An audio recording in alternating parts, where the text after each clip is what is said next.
Hello and a very warm welcome everybody, it's me Spuds and here we are back in Spudcastle for another one of our weekly episodes. Currently looking at the rather nice moss we put in last week. Love that. It's great when you get a comment from a viewer that reminds you, oh yeah, you got that asset you forgot you downloaded, and you put it in and it turns out lovely. Well, cracking when that happens. That's just lovely that. Right, what are we doing this week? We are finally getting to finish this bit of coastline over there. And we won't have any more gap on this side of the city, which has got me pretty stoked, to be honest. And we're going to address this area here. We'll get a ferry line going up and down the coast there. We'll probably have another stop somewhere around here by the front of the hospital. Now this fish factory, currently it's taking goods from all the way over here to supply, and wagons are coming all the way down this trunk road to get to this fish factory. So yeah, we'll be adding another fishing harbour here. We'll also have a question of how we're going to blend this kind of higher income, more affluent area with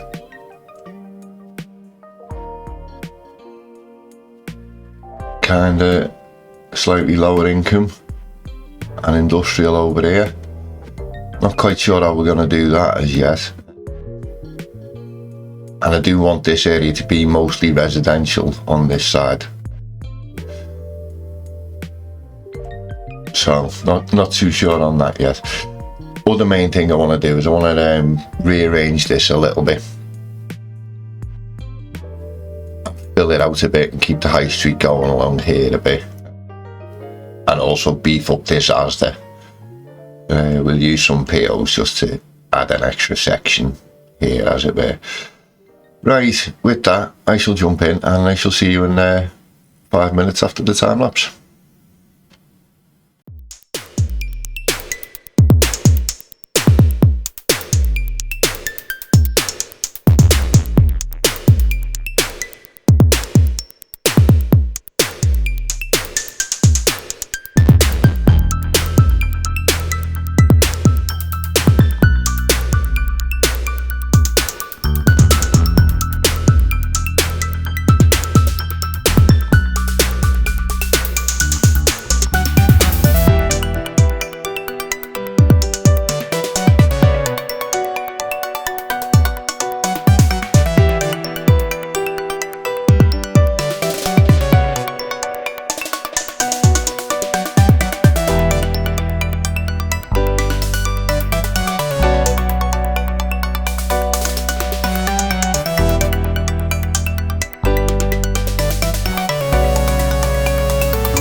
Right, okay, so we're back, and yeah, got on pretty well with that. As you can see, we've blended across this semi-detached style in the first part of the area. We've added our fishing harbour, and as you can see, there's a ferry going up there. And we added a couple of fishing boats into the fishing harbour just to blend it a bit and make it look a bit more realistic, and then just recoloured those with the mod just to tone them down a bit, and again done the same with the fish factory and the warehouse there in the middle. And we're thinking here with this, I've added a few little kind of cottagey, fishing-y village type houses, in the idea that these would have been filling much more of this area at one time, and then these industrial looking buildings came and took over the majority of that. And then over time, as industry has changed and stuff and moved into more modern facilities, these have become available for residential. So these are all residential blocks, and each one of these I've got to set to 30 households per block, which looks about right to me for a block about that size. And yet we kind of gentrified the area and just lots of nice flowers and stuff. Love this little path through this here. That's really nice.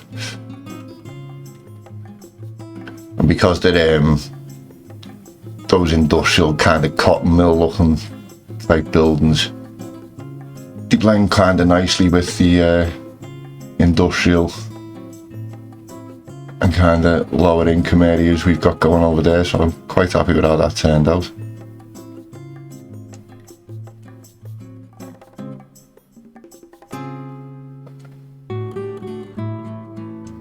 So must have just come in there from judging from the amount of people. And then, as I said, we've reorganised this shopping area a bit and bulked it out and made it blend a bit more into the area.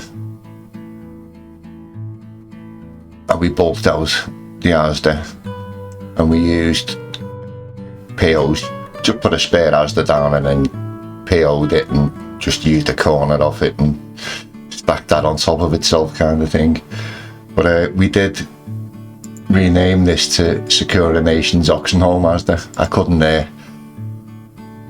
beef up the Asda like that and not give a shout out to Oxenholm, because it's a Sakura and his Oxenholm project, because that's exactly where I got the idea for it from. So yeah, there'll be a link in the description to his channel. I do recommend checking his stuff out. He's a PO wizard, built a whole flipping stadium a couple of weeks ago just out of POs from scratch.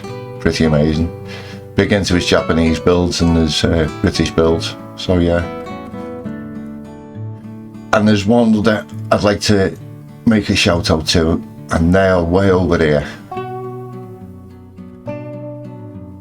And we do like to keep them appropriate to the people, so the other one I wanted to do is for Cities by Diana. If I click on this stage here, we've renamed this Scorpio Moon stage. That's a band she plays in, so I thought that was a good thing to rename for her. And yeah, she's an amazing builder again, another PO wizard, and she's been doing tutorials on it and tutorials on various other things as well. So yeah, again, link will be in the description, so yeah, check out her stuff. Right, and as some of you may have seen, we did have a bit of an issue with the fire. I'll do a little cutaway here as I scroll across so you can get a little idea of the scale of the issue. As I go back to where the fire was, down by where we were, over there.